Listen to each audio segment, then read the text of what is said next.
এই প্রিয় বাংলাদেশ যারা স্বর্গগত তারাও জানে স্বর্গ থেকে প্রিয় মাতৃভূমি। এই মহেশখালী বড় বৈচিত্র্যময়, ঐতিহ্যের ধারক এই মহেশখালী। সারা বাংলাদেশ জানে এই মহেশখালীর পান, ধান, লবণ, চিংড়ি এবং শুটকি বাংলাদেশ বিখ্যাত, বিদেশেও রপ্তানি হয়। সেই ঐতিহ্যের উত্তরাধিকার আপনারা। সাথে যুক্ত হয়েছে সমুদ্র সম্পদ, ব্লু ইকোনমি। কিন্তু এই সমুদ্র বন্দর ইনশাআল্লাহ দক্ষিণ এশিয়ার মধ্যে সবচাইতে বড় বন্দর হবে, অর্থনৈতিক হাব হবে দক্ষিণ এশিয়া।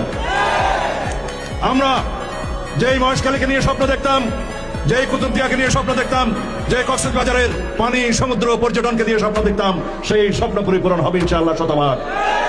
দরকার শুধু আপনাদের সমর্থন, সারা বাংলাদেশের সমর্থন, ধানের শীষের পক্ষে সমর্থন, এদেশের গণমানুষের পক্ষে সমর্থন, স্বাধীনতা এবং সার্বভৌমত্বের পক্ষে সমর্থন। আমরা এই দেশের সকল জনগণ একমত। আন্তর্জাতিক বিমানবন্দর লই